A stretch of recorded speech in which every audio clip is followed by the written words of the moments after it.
All right, all right, all right. Okay, systems check. We're in the clear, we're live, and we're here. You're just tuning in. This is Rasa Angola the Far Eye. And I'm Jenna, and welcome to People Talking Kali. Yes, we see you guys already on the chat board tuning in. Thank you for your patience. If this is your first time tuning in, People Talking Kali is a non-political platform where we're here to talk about our passion and love for this beautiful combat system, Pekiti Tirsia Tactical.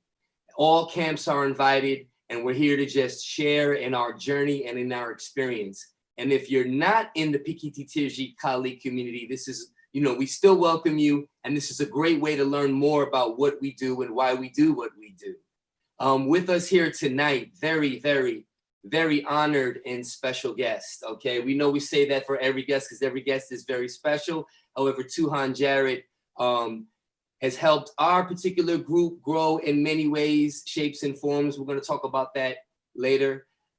He's the head of the Pekiti Tirsia Tactical Association, which has a global network at the moment, as well as an online university. He also runs the TRICOM Public Safety Orders around worldwide, which is also in support of law enforcement to be safe in their commitment to protect and serve. He writes articles. He's a 5'11" spokesperson. I can't say enough about him. We want to welcome here tonight, Tuhon Jared Wihongi. Thank you. Honored to be here. Yes, sir. Tuhon, we always start off with a quick status check. How are you doing with what's going on with the pandemic, and where are you at in the world right now? Yeah, so we're doing okay. I'm here at home, and home right now is Utah. Utah, we've been lucky as compared to other parts of the country. We didn't get hit as hard as some places. We're slowly getting back to normal. They've kind of downgraded to what they call condition yellow, which is right before like green, which would be kind of back to normal.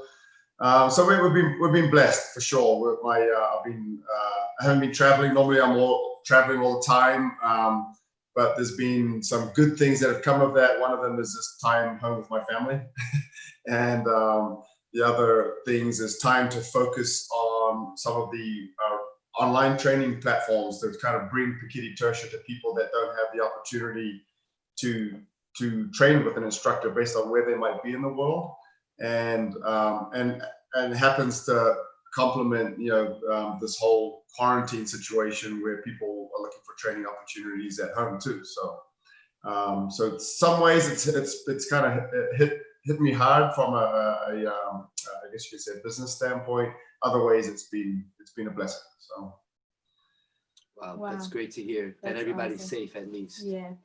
Well, you hold a special place in my PT training development because my first seminar was actually a seminar with you and the Brooklyn elites. And from that point, I kind of learned a little bit of Pekiti from Angola. We had kind of traded techniques on dates, and, I trained a little bit with him when he needed someone to help him do partner work.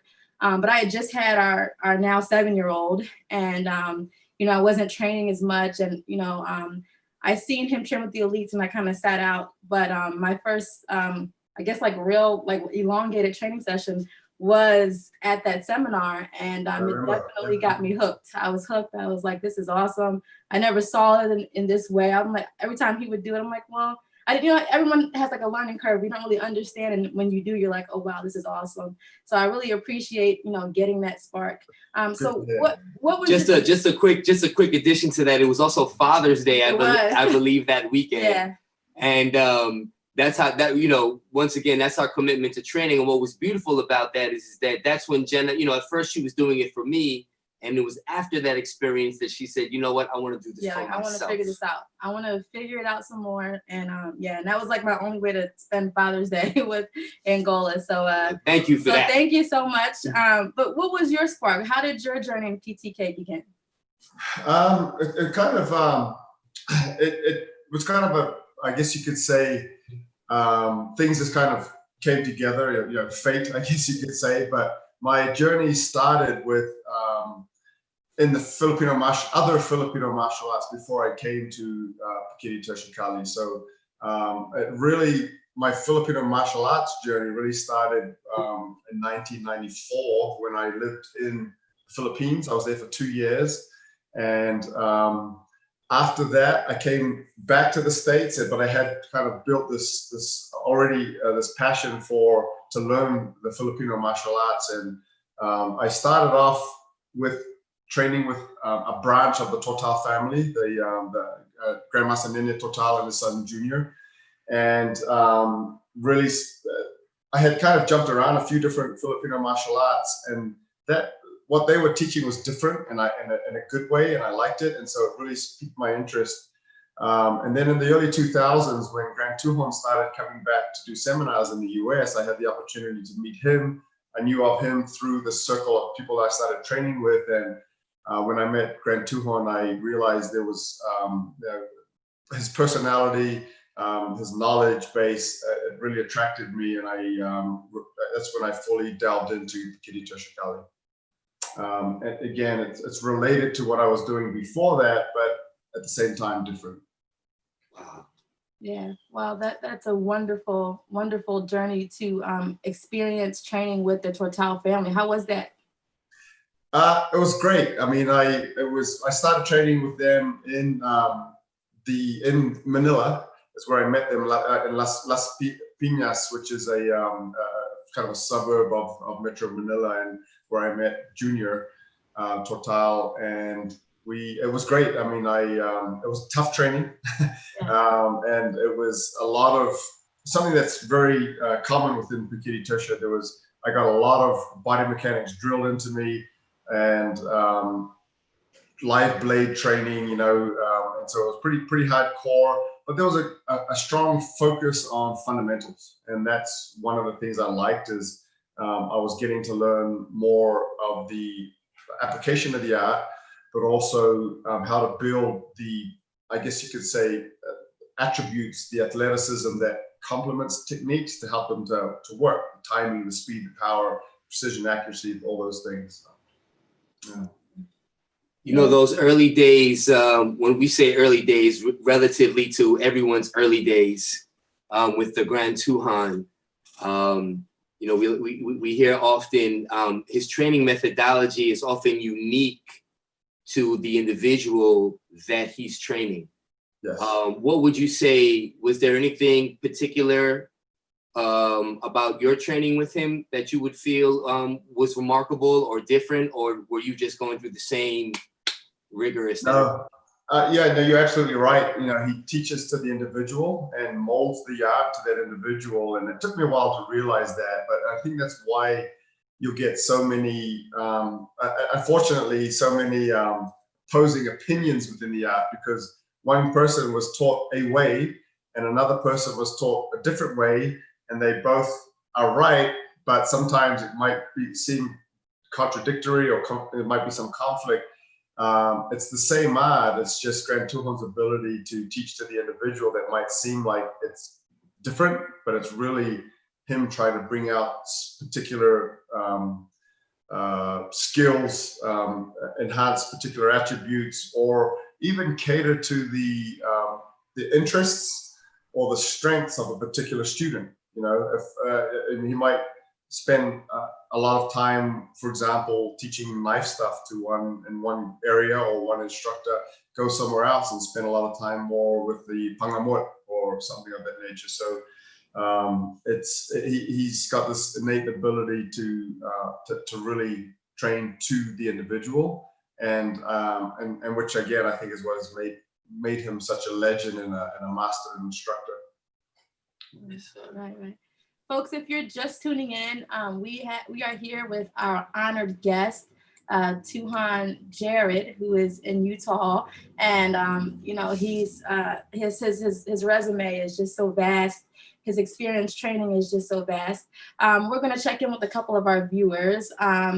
So far, we We definitely want to pay homage to our friends in New York, both the PTK elite family, and which is a couple of instructors, also the Nomad Kali family in kind of upstate New York, and also to Brother Ali Johnson from Chicago, two of our students and training partners, Brother Uru and Lakan Rachel. Also, we want to give thanks to Brother Njoli, a previous guest. He's tuning in right from now. MSMB, also part of the elite family. And also Brother Morgan from Citadel Combat Arena. And Brother Jeff Owens from Trinity Combat Concepts. And of course, Brother Doug Williams.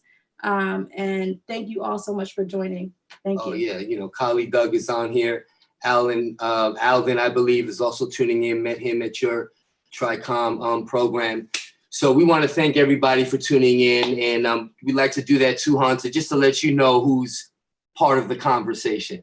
Awesome. At the time that you were beginning this early training, did you know you wanted to pursue a career in law enforcement?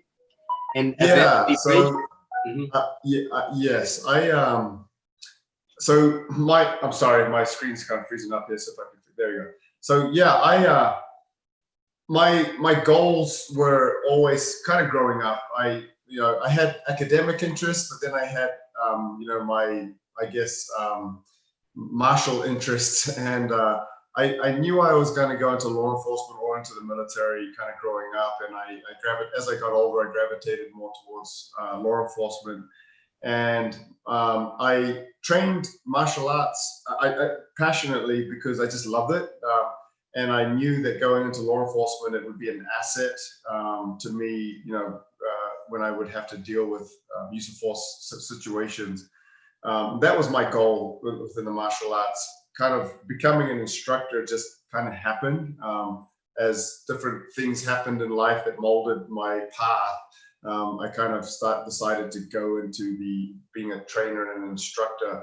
That was not intentional, but I'm glad it happened. Yeah, but yeah, law enforcement was always a goal. I wanted my original goals was to go into federal law enforcement, and I was going to night school as a police officer to finish my degree so that I could start testing for a federal agency, and the ones that I was looking at required a degree. And December, I'm looking at my diploma right now. So December 2004, I finished my school, got my degree, and was planning to start testing with some federal agencies, and literally the next month, so this is January 2005, I was awarded a contract with the local Army Special Forces unit as a combatives instructor. And that contract on top of my police salary was enough to kind of sway me to just kind of see where that was going to take me. And that kind of molded my my path. Yeah. Wow. Yeah. So, and you currently, aren't you a reserve officer for Utah as well? Yeah. So I still reserve with one of the cities here in the valley. It's Cottonwood Heights city on this, and I mainly work on the SWAT team is what I do there as a reserve. So I was a full-time officer for close to 10 years. And the last 10 years I've been reserving with South Salt Lake Police Department and now Cottonwood Heights Police Department. Wow. We have so much to jump around on your resume, but just pursuing this with the law enforcement, and one of the things that from at least our perspective is that you've a huge influence in merging Pekiti Tirsia Kali with many law enforcement agencies here in the United States and worldwide. And a lot of national conventions, things that are public and things that are not so public. That is just, that's amazing, along with Tuhon Erwin Ballarto, who we're going to have on here soon as well. But definitely for our generation, you're more visual, one of the more visual instructors in this regard. How does this happen? How did this journey begin for you in merging now PTK and Yeah, so so essentially I in 2004 I was there was an opening in the training unit of my police department. I had only been on the department for 3.5 years. So I was a fairly new officer, but the training unit recognized that I had this experience with martial arts, and I guess I kind of had garnered a little reputation from working on patrol, and people knew that I was able to do things and handle myself well. And so I heard about the opening in the training unit. I put in for it, and I was accepted with only 3 years on the department, and quickly became the head use of force instructor for the training unit, police academy. And I went through this process of figuring out how to teach what I know to other officers, because they were not going to get the same experience I had, which was growing up as a hobby martial artist who sought out every opportunity I could to train. Most officers were not going to do that. And so I had to figure out, how do I teach them in like a very short period of time, relatively speaking, a set of skills that was realistic, that they could use, but also realistic, that something that they could retain. So it's what I call functional and retainable skills. 2 goals, seems simple, but in theory, but in practice, it's not that simple. But figuring out developing programs for officers on how to teach that, relay that to officers. And that's where this whole process began of what I call now the TRICOM programs. But it all came about through that experience. That was in 2004, and then 2005 is when I got that contract with the military. And so now I was doing the same thing, but now with special forces soldiers. And so I had to again go through a little bit of an evolution process on how to teach what I knew to, again, to operators that had a different mission to a police officer. And so figuring out what to teach and how to teach it, it became kind of a thing that went on for a number of years. Yeah. Few years back, I remember, things were hot here in the United States politically. And I'm here as a school teacher on the ground. I'm working in the community. And I remember myself, another good friend of mine and an instructor, we reached out to you and wanted to become more involved in that program. And it was for a lot of different reasons. One of it was to, of course, grow in Pekiti and to learn the many different aspects of Pekiti. And I felt like working with civilians, I was confident in, but I wanted to move in another direction. And other was because I felt I saw myself as a bridge at that time with working with the community here in Philadelphia. And also possibly, I know the law officers that I know were primarily through PTK. Is the experience in the PTK community that I've gotten most exposed to actual police officers, nothing that you just see on TV or in the movies. And I know I'm kind of being silly for the audience, but I'm trying to get to a point here. And Tuhon Jared, you were 100% supportive and were like, yeah, come on board. And I, at that moment, got exposed to that training. And that training was really great because, one, you were definitely teaching officers how to be safe and protect themselves in their service, but also you were teaching officers this use of force continuum and how to, not necessarily go to a threat level. And I thought that was remarkable. And that was a life-changing perspective for me personally, because I got to see the other side, so to speak, and I got to, collaborate and communicate with other officers. And there was a lot of sharing going on that end. And so one of the things that, and I'm getting to my next question with this, is that the program is beneficial to law officers, but it seems one of the bigger visions that you have with it is what it can do to help people all around. Am I correct in saying that? Absolutely, absolutely. And that was, I went through a learning curve, another learning curve, when I left full-time police work and started kind of segueing a lot of my instruction to the private sector, the civilian market. And I understanding again that I would have to teach things a little bit different, but help people to understand things that a police officer needs to understand, which is not just how to do stuff, the cool stuff we do in Cali, but when and why, and the when, why, and where of use of force. The legalities, the legalities, the ethical part of using force on another human being, the moral and ethical obligations when you use force. And so that's something that we hammer into police officers, because it can be kind of hard to understand the whens and the wheres, especially when you're in the heat of battle and adrenaline's going and the fog of war sets in. And I'm using these kind of terms, but it's it's hard to make decisions under stress sometimes. And it's no different for a civilian who might have to protect themselves or their family. What is too far? What is enough? And if you don't understand it, sometimes, there's an expression that, hesitation gets people killed. And if I don't know what level of force I can use, I might hesitate because I might think, can I do that? And that hesitation might be what gets me hurt. So to be able to act decisively, you've got to understand a lot of the, like you mentioned, what's commonly termed use of force continuum within self-defense. Thank you, sir. We have the Aloisio Cruz team shouting you out from Brazil. Joe Scarcella from PTK Elite West also tuning in. And Texas Rob, I believe that's Rob Slamowski. He actually had a question for you. Where is your school at? I don't know if he's being funny or he might be serious there. It's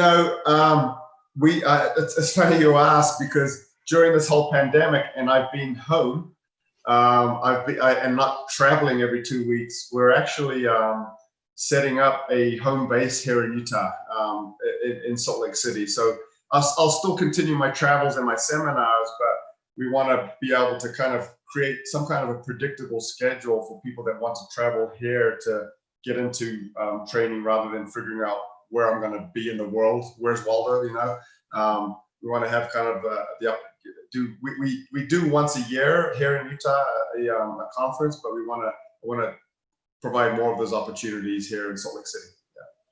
Yeah.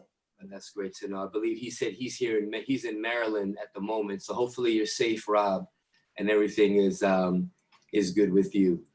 Okay, Tuhon, the Pekiti Tirsia Tactical Association, another huge influence, global network. How did this come into being? When did you move into, creating this large network right now?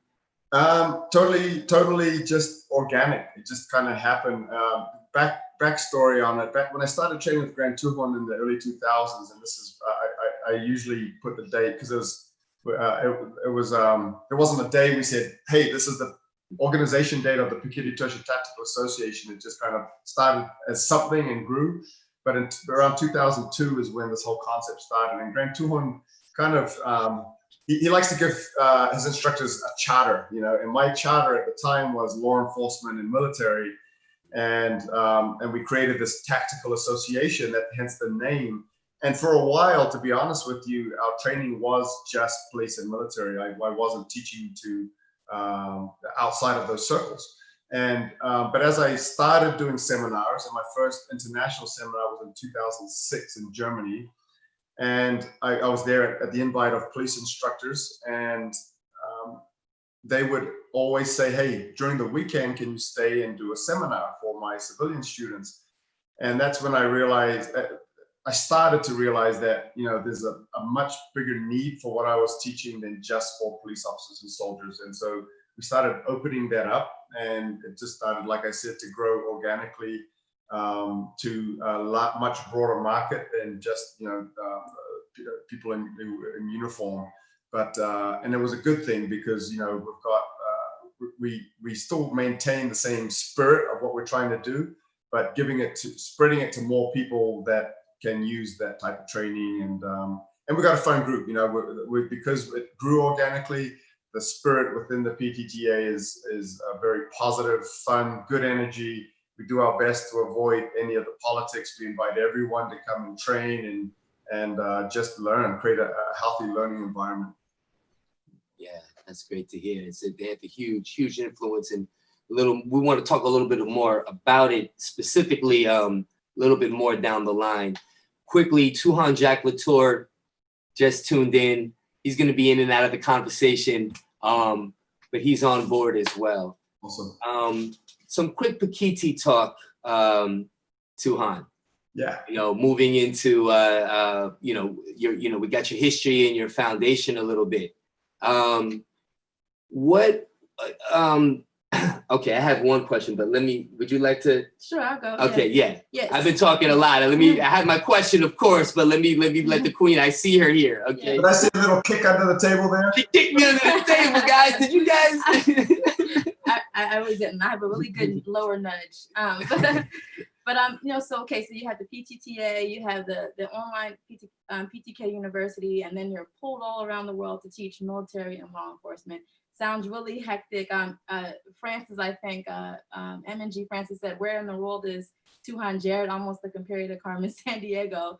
So you're pulled in all of these different directions, and you also have a beautiful family. How do you maintain your personal training as a Tuhon? You know, I'm being to kind of be straight up. It's been a little easier now because I've been able to get into a schedule, like a normal schedule, since I've been home. And the nice thing about that is I've been able to find, let's say pre-pandemic, okay, pre-pandemic. There's two things I always, I make sure I maintain. One is wherever I travel, I try, because for me, Pekiti Tirsia, philosophies of life, health, and success involve more than just training the art of Pekiti Tirsia, but I want health, I want life. And so I have a physical training regimen I'll do every day. Even when I'm on the road, I'm of the kind of something is better than nothing kind of opinion. And so even if it's something on my hotel room floor, or whatever, doing push-ups and sit-ups or whatever, but I'll just try and do something to kind of stay on top of that. As far as the technical training, what I usually will do is when I do seminars around the world, if it's like if it was a TRICOM course, there's a set module, it's a set program. But if it's just a Pekiti seminar, I'll find a topic to teach that involves me learning something.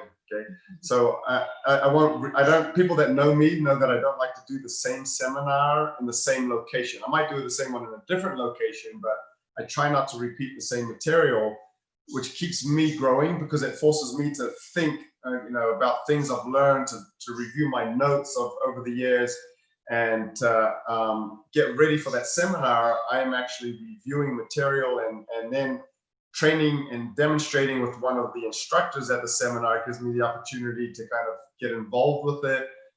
So my learning is actually, I normally teach so many seminars that I am actually progressing through teaching. And it really goes back to GrandTuhon's philosophy of you learn to teach, but you teach to learn. It's really kind of adhering to that. Now that we're post-pandemic, do you find yourself working on one or two particular subsystems more than another? So post-pandemic, it's the whole partner track side of that has been a little difficult because of, maintaining our social distancing and stuff. But I found a lot of opportunities to, be stuck at home. And so I'll get out the sticks and I'll start doing solo drills, and things I used to do when I was in my early stages of Kali training. I was always looking for opportunities to grow and learn. And if I didn't have a partner, I would get out and I would just train movements, even if it was just, okay, I'm going to do 1, 2, 3, 4, and 5 with my right leg forward 100 times, and then put my left leg forward and do it again. Just something as simple as that. But now I have a little bit more knowledge in the art, so I can expand on that. But solo training with my sticks, and then my panantukan, I like to do some shadow boxing or hit a heavy bag, and not just boxing. I'll be incorporating my my sampao, my slapping movements, my bowler punches, my hammer fists, my different sipa motions, my kicking motions. And so it's the nice thing about it of being home is I set a schedule. Monday I do this, Tuesday I do that, Wednesday I do that, and I have kind of a regimen where I can start doing a little bit of personal progression.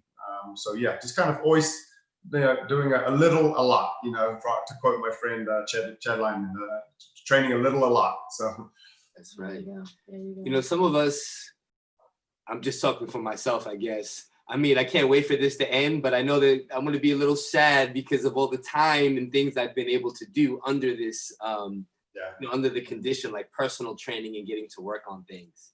Yeah. We have a question from Ali Johnson from Chicago. In your opinion, what is the most important range in combat, long, medium, or close?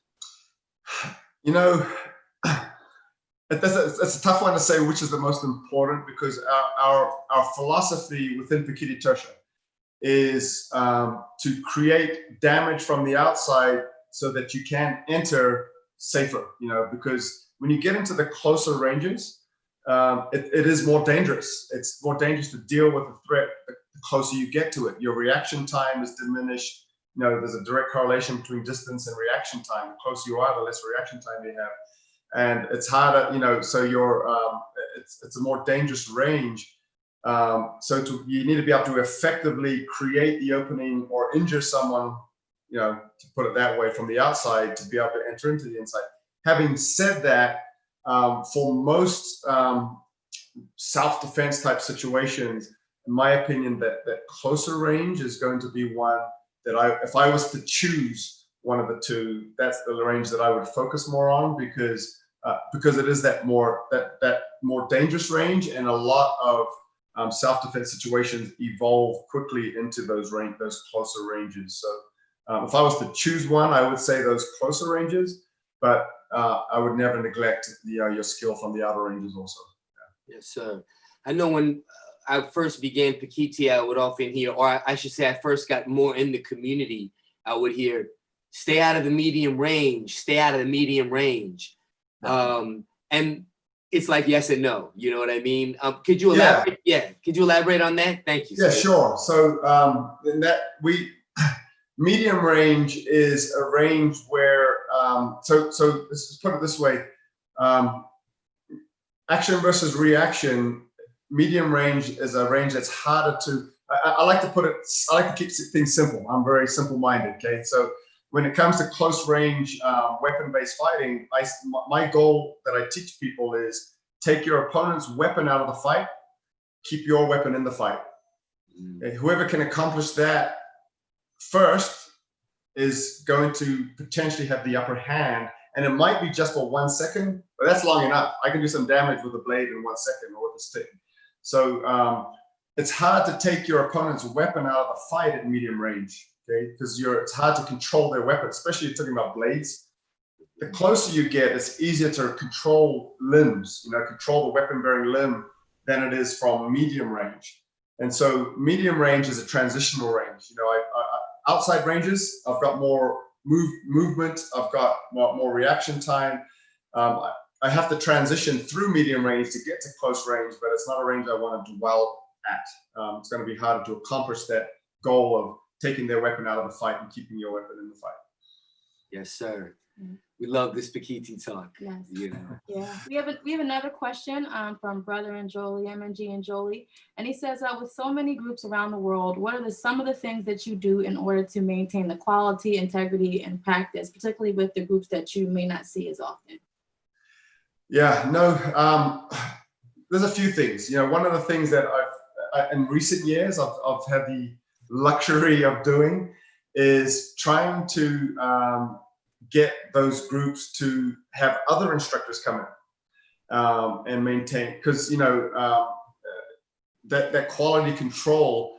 If it was just me and now it's just I'm there once a year, if that, maybe once every 2 years. It's going to be hard to get that group growing and maintain that quality control. So I enjoy the opportunity to get other instructors to those groups, because one, it helps those groups. Two, it helps those instructors have the opportunity to run a seminar, get a little bit of a name for themselves, and hopefully that will grow, you know, and help them. So it kind of accomplishes a couple of goals. So that's one. Two, again, in recent years, we now have Pekiti University. And so people are able to refer to something that, and pick up some of those details that they may have missed or forgotten. And so that's another thing that we're able to do, have the luxury of doing now is refer people to a resource for that training, and it's not just the resource, but we have the kind of groups where they can go in and ask questions. You know, how do you guys do this? What do you guys have any tips for that? And that again helps to increase that quality control. So that's pretty much it. You know, it's difficult, and I know that it's not easy, because there's groups that I am with very rarely, and I can see sometimes after a couple of years maybe a technique or a drill that we haven't done for a while, and then I see them do it and it's wrong. And so I understand sometimes it's just you really got to kind of keep on top of those things. But nowadays with modern technology and again with a bigger network of great instructors, it's a little bit easier to do that. Wow. Thank you for that. In a lot of ways, Tuhon, you're helping pave the way for others to learn how to do it when we get there, you know, if we get there. Exactly. And my goals with the PTTA have always been to provide a resource for instructors to build, you know, help themselves build a network, build a school, build, a reputation for themselves. I guess you say blush a little when people say, call me the head of the PTTA, because even though it's true, I like to look at it as a team. And I don't like to kind of put myself in that, you know, above status, because I want it to be a team. For me, I'm not going to be able to travel all over the world and help everyone grow the pace that I would like them to grow. So let's get a team together and let's give other people the opportunity to help them to grow. And when I'm with them, I'll help also. But I think it's going to be accomplished much more efficiently as a team. Beautiful. Thank you. I'm going down, and as evidenced by the website, I believe is teampekiti.com. Exactly. Exactly. Yeah. Just going down the question, sir. Morgan from Citadel Combat Arena has been asking a lot of the guests about Balisong. Do you train Balisong? Do you enjoy it? And is it legal in Utah? It's legal here. The laws here in Utah are if you have a concealed blade that has that is over 3 inches of length, then that's not going to be legal unless you have a concealed firearms permit. But if it's not concealed, you could be carrying a sword. It's, you know, an open carry of a long blade is fine. It's just concealed. So yes, it is legal here. As far as like I've over the years, I've kind of taken interest off and on with it, especially in my early years of training, because it's kind of one of those, you know, it's just cool, it's fun. You know, it's the Pekiti, fidget spinner. But in more recent years, because a lot of what I do, and I teach, more tactical application of the blade, the Balisong was a great, technology-wise, was great at the time that it was invented. Today, we've got so much more technology that it's not really a practical blade based on the type of folding knife technology that we have today. So it's fun, it's artistic, and I've dabbled with it over the years off and on, but it's not something that I would say I'm a specialist in. Yeah. Jesse Darnell, Jesse, I don't know whereabouts you are in the world, but he's asking if you could explain more about the zero pressure concept, and I'm imagining why it's so important. Yeah, so usually it's best demonstrated, but I'll explain the concept, in a nutshell. But it's if I was going to really, Gemma. If I need to demonstrate on Jenna or her on me, let me know. Okay, no, just kidding. Yeah, just kidding. Well, so in a nutshell, zero pressure is forward aggressive energy. Okay, forward aggressive energy. Now, the science of it, there's what we call 2 points of zero. And if you were to look at like my arm here, right, and I've got it swing side to side, and if I was swinging a weapon in that arm, at 2 points, it stops and restarts, right? So both of those points are zero, zero and zero, zero inside line, zero outside line, okay? So that's 2 points of zero, and then somewhere in the middle is where it gains maximum velocity. So that's going to be 100, right? If I was swinging a weapon here, so it just froze up again. Now, there's another scale, which is from the tip of my finger to my shoulder. And if I was holding a weapon in my hand, it would be the tip of that weapon to my shoulder. And the further from the shoulder, the faster it's moving. Okay? The shoulder would be 0 in that reference. And the tip of the weapon would be 100 based on velocity. And so you've got 0 at the point of the shoulder, 0 on the outside of the arm, 0 on the inside of the arm. And if I'm able to get control of that weapon-bearing limb at 0, and then apply pressure, because humans are dynamic, we move. And if you're at 0 now, and I move away from you, now you're back to 100. So as I move away from you, you have to put that pressure on so that you're not getting back to the end of that weapon. And that, in a nutshell, that's it. To demonstrate it, you understand it a little bit more as it applies to the blade or a firearm, because it applies to both. But that's kind of what it refers to, is getting as close to the shoulder as you can to control that limb, and then applying pressure so that you're able to maintain that. Again, what was the goal? Take the weapon out of the fight. And that's going to help to accomplish that by using that 0 pressure principle. Right. And I definitely appreciate that, because, I teach a women's workshop. I taught a women's class, and I also teach a women's group. It's called Kali and Tea, where we do literally drink tea at the end of it. But one of the most common questions that the women ask is, if a man is stronger than me, how do I, how do I protect myself if he's already going to be able to be stronger and I'm going to succumb to his strength? And, mainly I teach situational awareness and third-hand principles. But in order to get there, especially if, they're dealing with an attacker who might have a weapon, or who might have something that, or might be able to get an upper hand, I say that the 0 pressure technique is so important, because even for someone who may not be as strong, and it's also a gross motor movement, someone who may not be able to be as strong, they can at least have that moment where they are a little bit more strong, because they have the physics of having the upper hand, and then they can insert those third-hand principles. So, I really appreciate being able to explain that, and it's very helpful to people who are not necessarily bigger or stronger or as powerful. So just a beautiful concept. And just to add to that, exactly, positioning, leverage, momentum can compensate where strength isn't. And a lot of that is there with 0 pressure. I was thinking when you were explaining that, as much as I've heard that explained, every time it's always something new that you pick up. And so I appreciate that question, and I appreciate the response.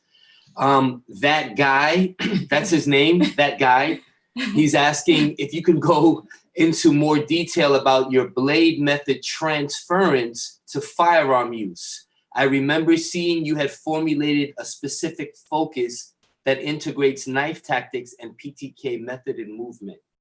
Yeah, so that's something I started experimenting with when I was an academy instructor. I was a firearms instructor and a defensive tactics instructor and a less lethal weaponry instructor. So we kind of pretty much across the board for what police use force for. And I started experimenting with that back at that time, again, back around 2004. And I'm still experimenting. I'm still improving my programs. But essentially, this, you take, I'm going to kind of keep this as brief as I can. But you take the principles of distance, long, medium, and close, okay? And at those different ranges, you've got, the best way I usually explain it is if you think about an ambush, okay? In generic military tactics, a long-range ambush, I shoot and I move, shoot, move, and communicate. I get off the X. So same thing. My definition of long range would be just outside of 2 arms length. So I'm still fairly close, still close quarters, but it's long range based on close quarters. So you look at Pekiti footwork and movement for maneuverability, shooting and moving. And then when you get into the closer ranges, if you think about a close range ambush, your best tactic to survive it is not to turn tail and move, but to actually fight through the ambush. And so 0 pressure, right? Aggressive forward movement. And so now we start applying these principles of empty hand defenses, creating windows of opportunity to transition to access your weapon, wherever it might be. if I have the weapon in my hand already, but you're kind of basing your tactics on all those principles of action versus reaction, taking the weapon out of the fight, keeping your weapon in the fight, using all of our knife tactics, and I use basic knife drills to teach it, to train with your weapon in the hand or the firearm in your hand, or to fight to your firearm, create that opportunity, not trying to, just, go to the I'll just shoot him philosophy, because if he's stabbing you at close range and you try and access your weapon, you just got stabbed. Action versus reaction, he's going to win. So you have to survive that ambush and then find the opportunity to fight to your weapon. And so we're using all Pekiti tactics and techniques to do all of that. Yeah. Wow. Solid gold. Yeah. Solid gold. Okay. Yeah. We have another question from Doherty Dave, 1970. Doherty Dave. Folks in Philly, And their question is, what is the best way to use the PTK or Pekiti University curriculum? And it gives an example. Should you focus continuously on the curriculum from the beginning to your level, or maybe focusing on the material in your current level? It's kind of just, asking, in general. Yeah, I would probably answer that differently depending on whether you had some experience in Kali or not. Just assume that it's someone this is their first exposure to the Filipino martial arts. I would make sure that you are progressively working through the A to Z curriculum, but at the same time, don't be shy to jump around, because the video content that's added there you might see a drill that you get that week that I want to try that one, and so don't be afraid to do that. Kind of keep it interesting, and don't just be too strict, but at the same time, don't stray from that progression. So stay on the progression.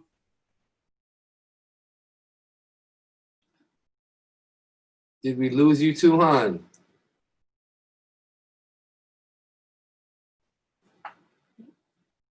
Okay. Don't be afraid to, for example, can you hear me? Yeah. Very good. Okay. Is that me? You're good now. I don't know. Okay. I got censored. First time ever on this show,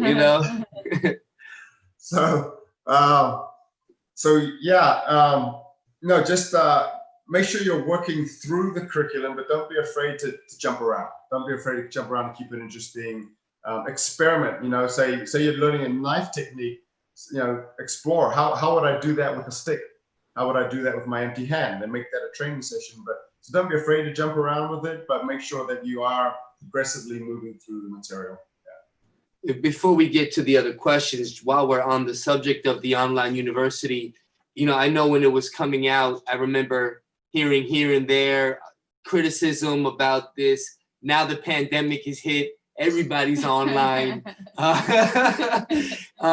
Maybe you were ahead of the time. You're ahead of the time. My crystal ball. It was my crystal ball.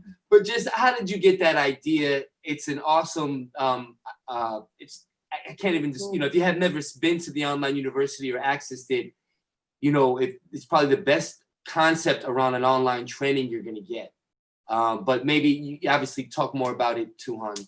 Yeah. So from concept to actual launch, it was several years. It was an idea that I had. I actually got back around 2000. I think it was 11. We had the first Asia Pacific conference in the Philippines, and there was a bunch of then mandalas. A lot of us were. That was the year that several of us got promoted to Tuhon. But we were there as instructors at the first Asia Pacific conference in what's the name of the place up in the mountain, Earth Haven, up in the mountain location in the Philippines. And that's when I started thinking, all these instructors teaching the art, how can we get this to more people? And so that's when the idea came along. And then as I started doing more seminars, around different countries, I saw the need for people to learn, people just contacting me, how can we learn this art? And it became, I saw that there was a need, and so the concept was there, and then figuring out how do I do it, what's the platform we're going to use, how do we film these videos? And it just it took a long time, and I launched it, and I knew it wasn't perfect, but it was something that I was like, let's just get it out there and we'll fix it on the run. And the feedback when we've been doing that, and the feedback has been overwhelming, very positive. So I've been pleased with how it's been received, and the concept, like I said, was a good 7 years, but from concept to actual launch of the platform. Wow. Yeah, most of us, we're just scheduling an online Zoom session, but to really do it right, it takes that kind of planning and thought. And yeah, we're grateful that you have it out there, sir. That guy, by the way, he appreciated your response. He'd love to learn from you directly. He said next time you're in California, I'm sure he's going to attend somewhere along the line, but he's in California. So, by the way, I'll be up in San Jose. If California opens up, I'll be up in San Jose, I think in September or around the end of the year, in the fall, September, October. So. Joe Scarcella from PTK Elite West, he asked if you could talk a little bit about your collaboration with other martial arts people and styles. Yeah. I'm a through and through a martial artist. I was attracted to Pekiti Tirsia because I saw, as I was going into law enforcement, I saw a very multi-dimensional art that gave me something for everything that, in my opinion, that a police officer needs for what they do. But at the same time, again, I grew up in doing different arts, and I've sought out opportunities to train in different arts. I just love training martial arts, and so the opportunities that I've taken to work with other martial artists, I see strengths in what they do, and things that can complement what I do, and so I build these relationships because I I see cool stuff, and if it can help someone be better at being a protector, being at surviving violent encounters. I always, if it can help a police officer to perform his job safer and protect the community they serve in, and if it can help, then I'm all about let's talk about it and see what they can do and see how we can bring this together. So I've got a very open-minded approach to other martial arts outside, and I've trained in a lot of other martial arts also outside of Pekiti Tirsia. Right. Wow, that's awesome. So we have another question, and it's from MNG Francis from the Elite family. He says, a while back, you talked with Tuhon Nick about GT's concepts and philosophies before doing physical regiments. Which of these concepts did you find to be the most helpful in further understanding PTK? So with Tuhon Nick Papadakis, right? Yes. Okay, so I'm gonna kind of wrap my head around. Can you repeat the question? I'm sorry. Yeah, I guess you talked with Tuhon Nick about GT's concepts, philosophies before. Yes. And which of the concepts have I found to be the most helpful in furthering your understanding of PTK? We might need a context here. Yeah, I think it's those of us who, yeah. It's a broad. I mean, because there's so many ways I could approach that question. It's just, it's darn you, Francis. I mean, and if it's good to see you here, Francis. If there's something particular you're looking for, let me know, because I may be off base here. But a lot of some of the stuff we kind of already discussed a little bit earlier, but with regards to GrandTuhon's ability to teach to the individual, okay, and that for me, because I think in that discussion I had with Tuhon Nick, if I'm kind of recalling correct, I am getting old, but if I recall correct, we spoke a lot about that ability to mold the art to the individual, which has caused some contention within Pekiti Tirsia because of people's belief that they were taught the correct way, because it came from. But if it came from GrandTuhon, then it's Pekiti Tirsia. So there's a lot of ways that it could be. But there's so many of those philosophies that are important for me. One of the things that I have taken from GrandTuhon that I find to be one of the most valuable is the importance understanding that fundamentals. It's something that I kind of knew and understood, but when you hear it from someone like that, it validates the conclusion that you had been coming to. And one of those is fundamentals win fights. Fundamentals win fights. And GrandTuhon, those who have spent time with him, especially maybe in back at a certain period of his life, he just hammered fundamentals into you. You just did the footwork and you hit tires and you just did, and if you got blisters, then wah, get over it and keep going, and so learning, and people would sometimes think that, that he was withholding information, but there was and he told me there's 2 reasons why he hammers people with these fundamentals. One is because if you can't do a good angle 1 and 2, then none of that other stuff is going to help you. Okay, if you can't perform a 1 and 2 with speed, power, timing, precision, accuracy, then none of the fancy drills are going to help you. So learn that first. Okay. 2, it's a mental thing. He tests people mentally.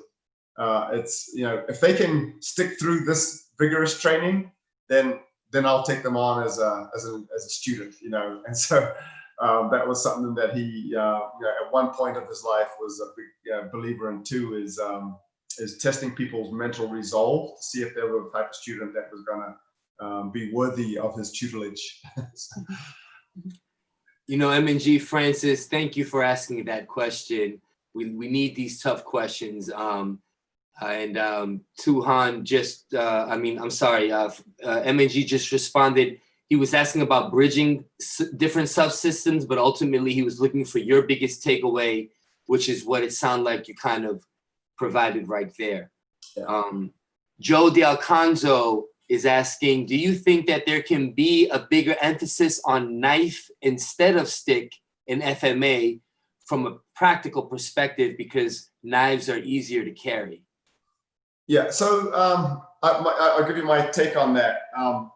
The knife should be an integral part of your training, and you're right, it is a practical, and it's not just the knife itself, but the size of the knife becomes a more practical, even impact weapon, a short impact weapon. So this the transferability of that short weapon from knife to, because of the distances involved. Having said that, if you based on my experience, if you neglect the stick, it's going to be harder to maximize your understanding of the blade.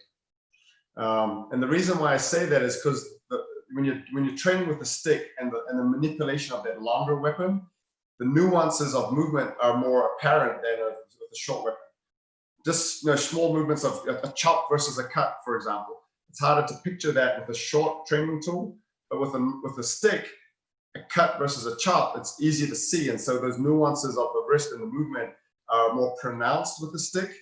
And so they enhance your ability to manipulate a knife, those nuances of the knife. And not just that, because it is harder to manipulate a stick, it is a bigger weapon. Again, when you translate those movements to the blade, it's kind of the train hard, fight easy kind of a thing. You're going from a harder training mechanism to an easier one based on the length of that weapon. And so to understand the blade, I think you have to train with the stick, but it's important that you're getting into the how that translates to the knife. You're taking those movements and then training with the knife, because to build a keen awareness of distance, which equal distance and timing equal accuracy, you got to train with the weapon that you're actually going to be carrying.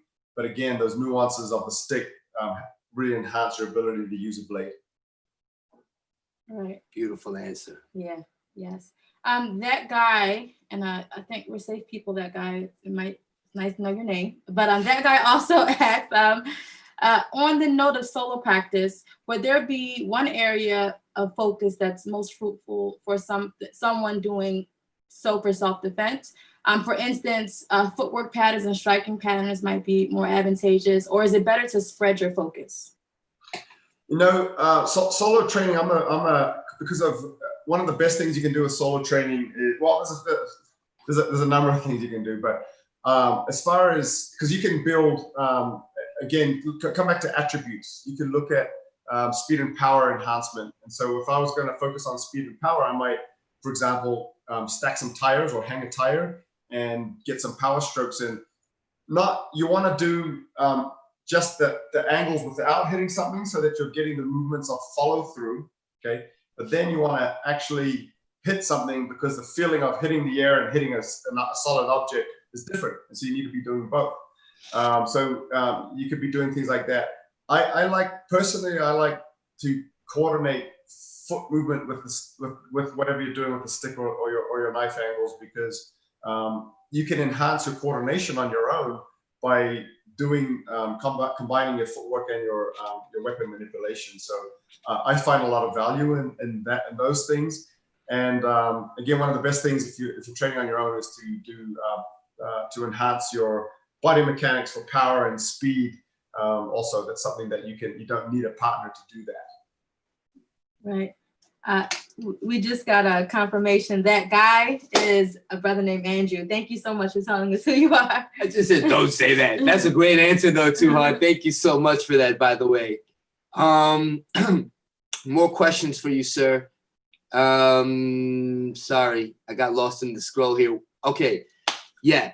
Before I get to the question, because I want to tie it in actually here. I remember being in the Philippines with you, and we're all having a conversation in English, and then boom, you're talking Tagalog. And not in a way that's like respected by the people. And then next thing you know, you're on the phone speaking Portuguese to your family. This was like in a 5-minute period, but you've obviously immersed yourself in language, not to just a practical level. Like you speak very fluently, according to at least the Filipinos that I know that have remarked about that. And we had a couple of shows where we talked about, the need to immerse yourself in the culture, that there's different viewpoints on it. One, what is your viewpoint on immersing yourself in the Filipino culture to train PTK? And that's tied to a specific question. What does the warrior culture mean to you personally as well? Maybe they're two. For me, my story is a little different, but I'll answer the question and I'll explain why my story is a little different. But for me, part of the art is the culture. Understanding where did this art come from? Why did it evolve? Understanding deeper elements of the art for me has helped me understand the art. And so that's been a big, and it gives you that connection with that, again, with that. Now I'm talking deeper than, if I was just needed some techniques to do my job, I was a soldier or a police officer, that might not be as important. But for someone that wants to really delve and immerse themselves in that art, immersing yourself in the culture, for me, is a part of that. But my story was different because so I'll give you the backstory. I'm LDS by faith, the Church of Jesus Christ of Latter-day Saints, and I know that you guys know that. And when I was a young man, I was called to be a missionary for 2 years in the Philippines. So this was 94 to 96. So I was called there by the leadership of my church, and I didn't choose that. I was just, you're going to the Philippines, okay? So I had to learn the language because where I lived was what they call provincial areas where English was not widely spoken. So I got 2 months of language training before I went to the Philippines, and then I lived with the people and in the provinces, and I learned to speak the language by living there. And I grew. I'll just tell you right now, I really grew to love the Filipino culture, and I really grew to love the Filipino people. For me, it's, even though I have no Filipino blood, I consider myself a Filipino in many ways. And so I really grew this deep respect and admiration for the culture, for the language, for the people. And then having grown up being a martial artist, and I found out, hey, they got martial arts here. Awesome. What is this all about? And I found that out when I lived there.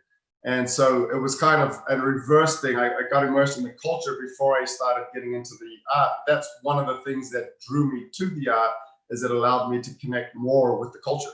And as I learned more about the art, I also started to realize it wasn't just because I had lived in the Philippines that attracted me to the Filipino martial arts.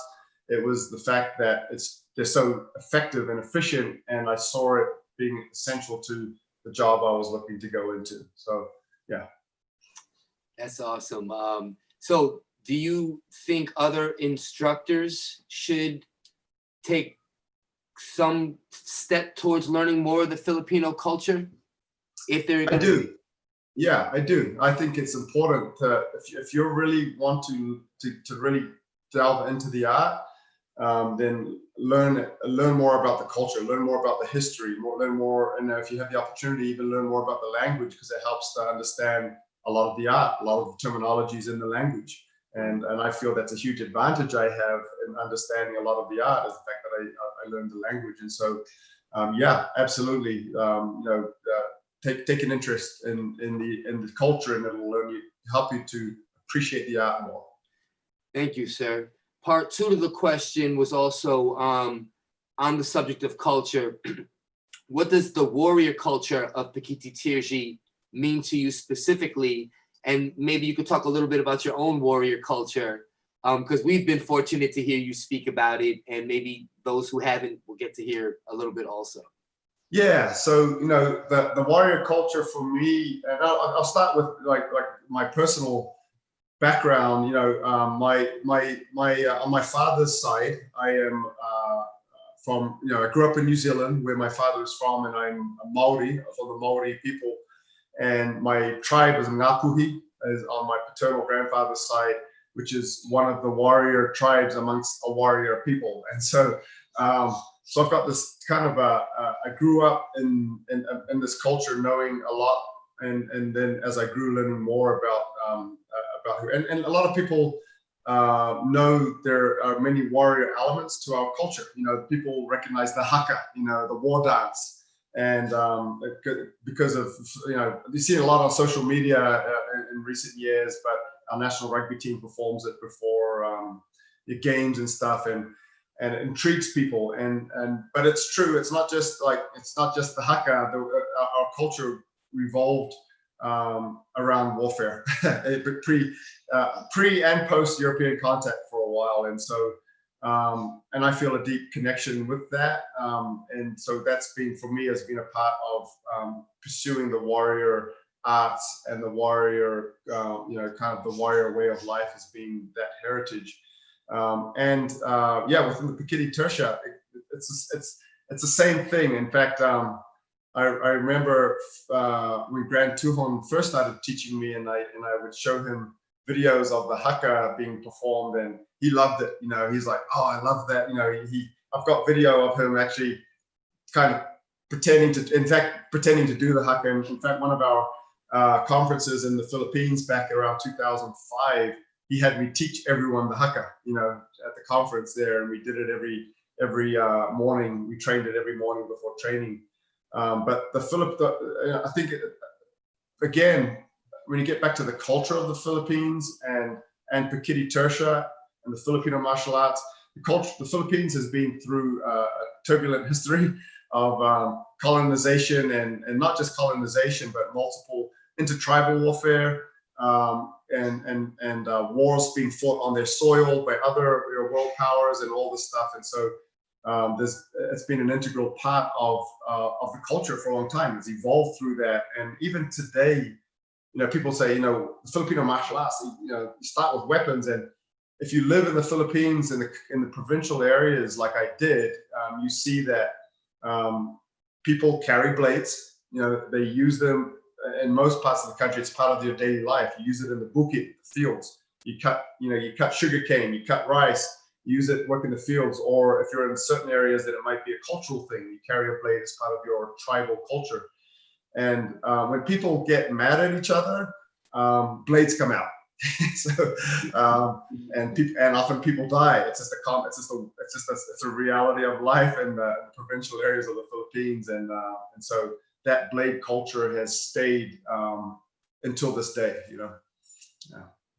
Thank you so much, sir. That's a great answer. I'm like listening while you're talking here. There's more questions coming in. Brother Rob is asking, why don't you think more instructors train dumog?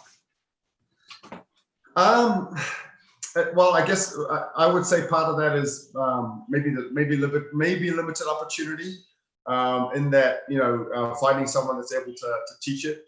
Part of it I might be because of the prevalence. It's no secret that one of the most popular martial arts in the world today is Brazilian Jiu-Jitsu, and a lot of people kind of get their grappling fix through Jiu-Jitsu. You know, I think that could be a big part of it. A lot of it too is the understanding. I think people, you know, from my exposure to the Pekiti approach to dumog, it's not a competitive art. It's the philosophies are not to tap someone out. The philosophies are to try and hurt someone as quickly as you can, because I need to get back up to my feet and deal with the next guy that might be coming along. And so again, from my exposure, it never evolved as a sport grappling art. And so it's you know, sometimes people's vision of dumog is, you know, people, you know, wrestling like you'll see in some cultures, but really it's maximum damage, minimum time is the philosophy of dumog. And so it's not, they don't really delve a lot into the kind of position before submission training methodology of wrestling. Wow. Yes, sir. This is, Yes. it's Yeah. one of our favorites, obviously, the empty hands, being in the inner city. You talked a lot about boxing and the influence, and we see so much, you know, similarity here. Fortunately, I have a partner with Jenna. We try to work it as much as possible. Yeah. Well, and that's something that I was actually supposed to be, if the pandemic didn't happen, I was supposed to be in Japan right now. And one of the things I was going to be doing there is actually filming our Pangamot, full Pangamot curriculum for the PTTA. You know, I was actually supposed to be over there doing some training with a special unit, you know, special ops unit over there before the Olympics that was supposed to happen next month in Japan. That got canceled, and so we will still film that. But basically, our goal with that is to, you know, within Pekiti Tirsia, a lot of the, and I like to call it Pekiti boxing. We don't say panuntukan in Pekiti Tirsia traditionally. You know, pangamot might be the art of the empty hand, might be everything empty-handed. So I like to kind of break it down, and I usually just say Pekiti boxing when I get to the empty hand striking part of the art. And pangamot is usually, for me, is when I'm talking about, or dumpag, pangamot and dumog is when you get into the joint manipulation side of the art.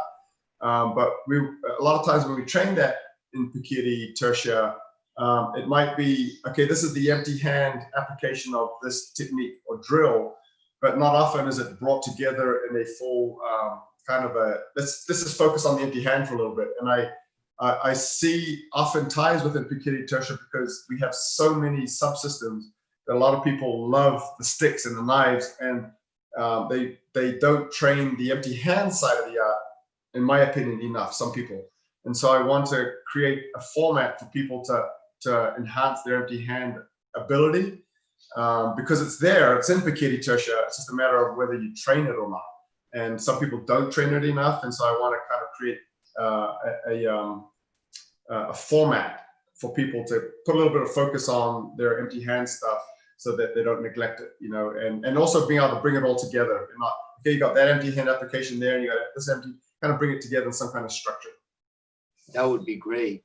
Rob is commenting, it's sad no one will train dumog. He really wants to learn. Rob, come to Philly. I'll come to you, good brother. We'll work on it. Just following up, you know, MNG Francis is asking, weren't dumagueros traditionally called upon to break up fights and stop troublemakers in the barrio fiestas? That's an interesting cultural tidbit of history right there. I don't know if you have an answer to that. I want to learn more about that. No, that is an interesting. I haven't heard that, so it is an interesting thing. I just learned something. But one thing I do know is that so GrandTuhon, when he left, he was living in the States for a while, from the 70s to the 80s, early 90s, and then he went back to the Philippines for a good decade almost, you know, until he started coming back for seminars. But he would often talk about the time he spent with the dumagueros, you know, and I went with him one time when I was in Negros to the area where I didn't get to train with them at that time, but to where he would train with these dumogueros, and even GrandTuhon himself was looking at other indigenous arts and growing Pekiti Tirsia, you know, and his experience with the dumogueros is one example of that. I'm like pinning that mentally. I want to learn more about these dumogueros. Yeah. This is great here.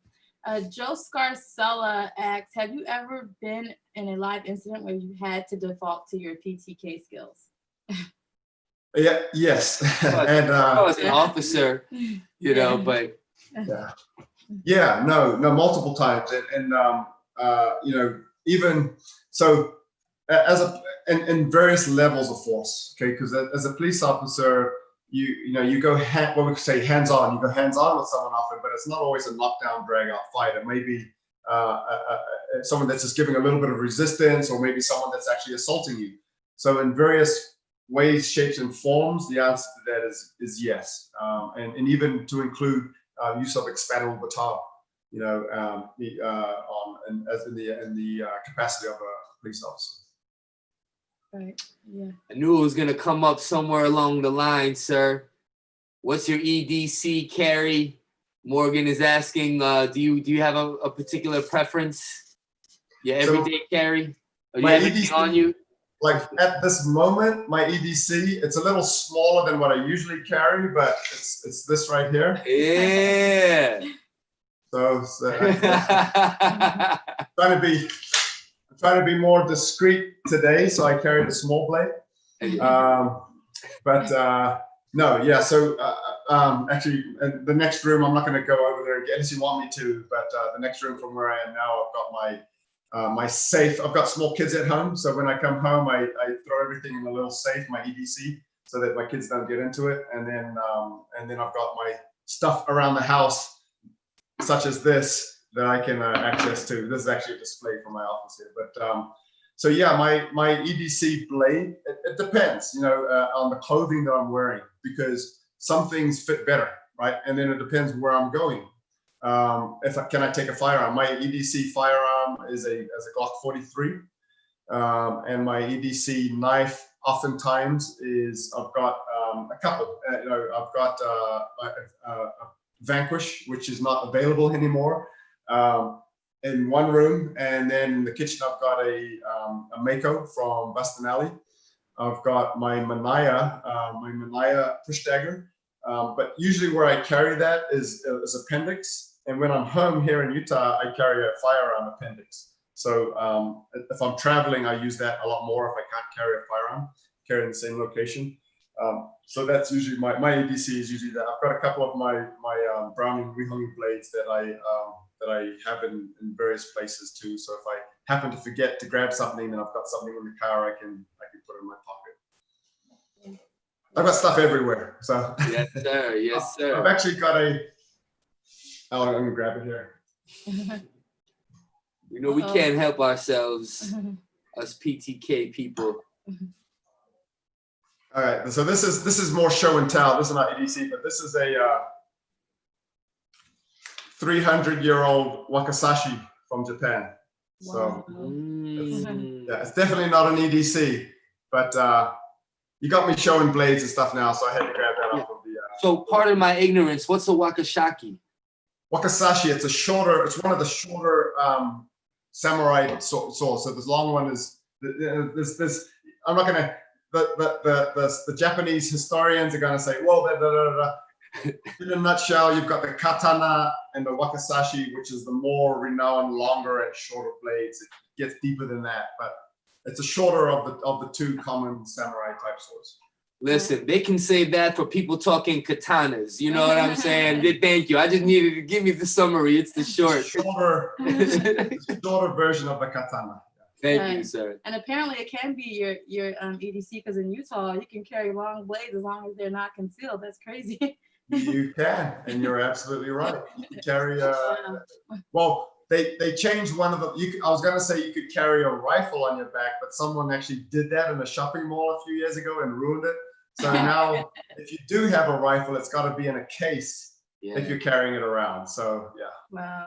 Wow. There's always, no offense, there's always that guy. You know what I'm saying? No offense, that guy. Not There's always that guy, but Not that yeah. Exactly. Yeah. Well, Speaking of Vanquish, this is I guess out of order, it's out of sale, and it's not, but this is the Vanquish that I actually got from you, and it's my favorite because it's a neutral color, and then also it's easy to deploy. I don't know if it's lazy in me, maybe, but it's easier to deploy. You just have to be really good in Pakal. You have to be proficient in Pakal grip, but you know, at the same time, But at the same time, it's very comfortable. And I think that, you know, those kind of comfortable blades are, you know, perfect if you're just learning, you know, new deployment, carrying live blades, you know. Yes, right. and that's what I mentioned to you about, you know, depending on what you're wearing. That's one of my EDCs right there. If I'm wearing like a lighter color pant, so that it blends in a little more.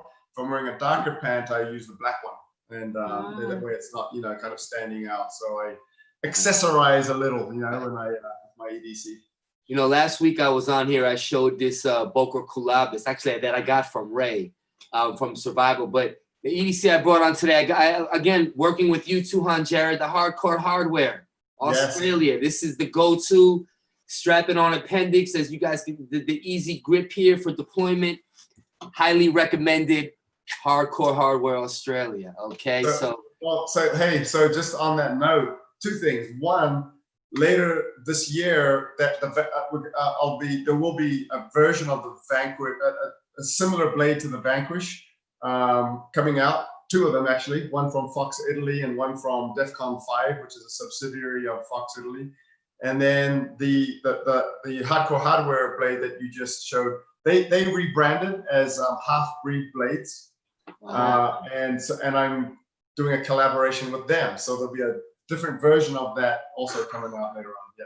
This is one of my personal favorites, just because of how big that grip is, and it was with working with you. And so, you know, we have a lot of knife, I don't know what the knife connoisseurs, I should say, or knife geeks on here. I'm one of them.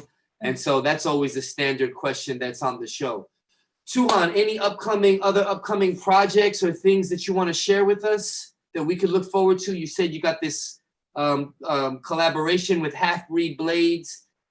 Anything else we could look forward to? Yeah, so like I said, with Fox Italy, we'll be coming out with a line, and they're going to be, you know, Italian made, so they're a little more higher-ish end.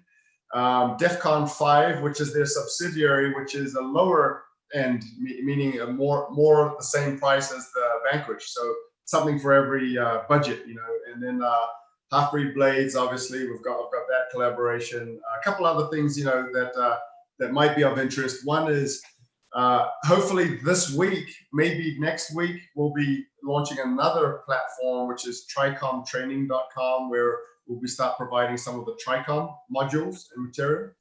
And then I'm working on a new collaboration with an actual fitness facility to create Kali fitness type well, not just that, but Kali Fitness. It's a place called Jim Jones.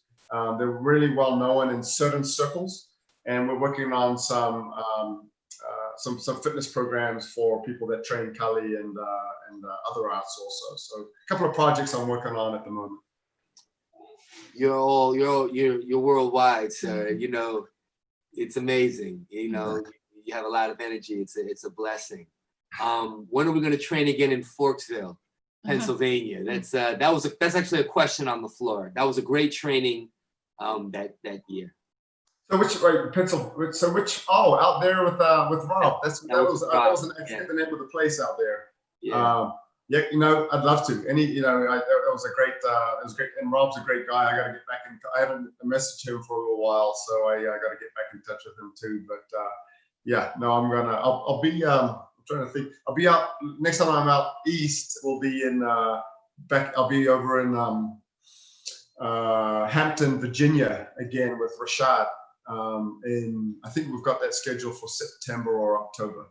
So I'll be out that way with Rashad. I'll probably do a one-day deal in Atlanta too, right before the Blade Show was pushed into August. They had to cancel it in June, so I'll probably do a one-day deal out there too. Just a short seminar in Atlanta. Wow, that's Wow. great, sir. Yes. Another question really quick from that guy. Any tips obviously his line of work sounds like law enforcement security. Any tips for someone in his profession, specifically multiple opponents, multiple assailants? I did a little video with Paulo Rubio on that topic, and you could kind of really get deep into that, but really the first things that I would say to people, one is train your footwork, your triangular, your side-stepping footwork, because the ability to fight with either lead allows you to deal more effectively with multiple opponents without having to turn your back on one potentially. Okay, and so if you kind of think about having to face one way versus the other, if you're only fighting with one lead, you're going to have to turn your back on someone. Okay, so that's one. It's one thing. Second is just kind of one of the base fundamental tactics when dealing with multiple opponents is using your footwork again to try and line your opponents up. Try and line them up so you're fighting one at a time. And that again comes down to footwork and mobility. So try and line your opponents up, deal with one at a time, and just use all that your same priority of being smart when you fight. And if you can fight and run away to live to fight another day, then think about your escape routes. Is it feasible to disengage and so on and so forth? But if you're forced to act, then you got to think about those elements. Yeah. Tuhon, can you give us your thoughts about what you think the future of PTK will be? Yeah, and you know what? I'm going to plug my laptop in here because I just got a low battery thing. So excuse me for 1 second. No problem, sir. No problem. We always schedule our guests and tell them it's about an hour. And what we've noticed is lately with the show, we've been going on past the hour, and that's just the feedback from you guys, the community, the questions, the topic of conversation. And so we've been going on a little bit longer than the hour, and we want to just thank everybody for that. Yes, thank you for your questions. Really Yeah. So kind of the future of PTK. I think it can be. I'm going to say this. Okay? It can be a good one. It takes unity. Okay. I think it will take unity for that to happen, because there's no reason why Pekiti Tirsia shouldn't be one of the foremost recognized arts in the world. And I could say that about just Kali in general, but as Kali systems go, obviously I've gravitated towards Pekiti Tirsia. And it's just going to take unity and cohesion. I'll say one person I think is helping to do that. Well, there's a few people. But a lot of people know I work closely with Paulo Rubio, okay? And Paulo's I think doing some good things to build unity amongst different groups within Pekiti Tirsia, and others. I'm trying to do what I can to build, and a lot of people know that I've got a joint seminar with Bill McGrath in October in Las Vegas, and so bringing PTTA and PTI, that's one step closer to kind of coordinating efforts in certain things. And I think more of that, and ideally across the board would. I'm the kind of person that believes that what's good for the goose is good for the gander, and if we all, by sharing my student base with other instructors, I don't believe I'm going to lose students. But to the contrary, I think that the students that I have are going to progress faster because of the exposure they have to other people, and I think that camaraderie is going to grow things faster than it would if we were all divided. So unity, I think, is what is going to be essential for expeditious growth. But either way, there will be growth, and GrandTuhon's legacy will be a strong one. Yeah, yes, sir. Thank you for that. I couldn't go throughout this episode without mentioning Paulo myself, because obviously No, it's not obvious. I met him through you at a training we did in Ohio. And he's been a huge support for our program and with this show ever since then. And so he's also, I believe, involved in the production with the PTTA University in some regard. And Aperture Fight Focused, he's always promoting Tuhon Jared. And so he's a huge, huge, huge person here. And I'm glad you mentioned his name. And working with Tuhon Bill McGrath, I had seen some things on Facebook about that, but I'm glad to actually hear you speak more about it. That's something I'm sure we're all looking forward to. And, you know, the unity of the community is something that Jenna and that's what really inspired this show. So it's just great to hear you speak on that. Any final thoughts, sir, that you just like to leave us with? Nothing premeditated, but now that you got me on the spot, I just thank you for having me on your show. I really and not just because I'm on the show and I'm in front of you right now, but I really have a lot of admiration for the both of you as people, as human beings, as practitioners of Kali, but I really admire, you know, the love you guys have as a family. You got a beautiful family and things that I think are very commendable. So thank you for being good people, good souls. I like being around you guys. You bring a great spirit, and I'm looking forward to more of this camaraderie in the future. Thank you, Thank you so Tuhon. much. You know, we love you. You're family to us. We support what you do 100%. You say that publicly. And so thank you also for taking the time and coming on here and sharing your wisdom, knowledge, and experience with us. Absolutely. Thank you. Morgan, I wanted to say, I see you put a comment there. I was going to wait until we got to everything out of the way with Tuhon Jared. Quickly to the PTK community, one of our brothers, Tuhon Harold Kasana, has recently gone ill. Harold Kasana, pardon me, he's gone ill. There's a fundraiser for him now to support him in his rehabilitation. Morgan, feel free to post some information right here on the chat. I'm gonna buy a t-shirt to support myself. Tuhon Phil Galinas has something going on. So we wanna support our brothers because that's just what we need to do. And it's part of our unity and our collaboration. Yeah, thanks for bringing that up. Yep, and yeah, it sounds like we've got some brothers in need, so absolutely. Yeah, thank you again, Tuhon, for your time. You know, we were able to have Mandala's Jason Jones and Lamont Glass out here, and so it just feels, and we've had Paolo, so it just feels fitting to have, would the big kahuna be the right term in your culture? In my language, it's the tohunga. It's actually almost the same word, but it's a Hawaiian language. But did you say Tuhon? No, tohunga. Tahuna. Oh, I love that. That's beautiful. Well, we actually had the big Tahuna here. It sounds so similar to Tuhon, which is awesome. I didn't think about that, but yeah, you're right. Yeah. Sir, thank you just so much for your time, and we want to thank you, the viewer, as well, for making this show what it is. We want to make this a collaborative experience, and so your questions and your comments just allow Tuhon to speak more and get deeper into the material. So we want to thank you as well. Yes.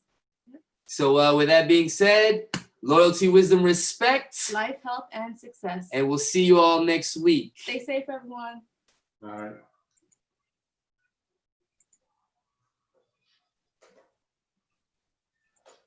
And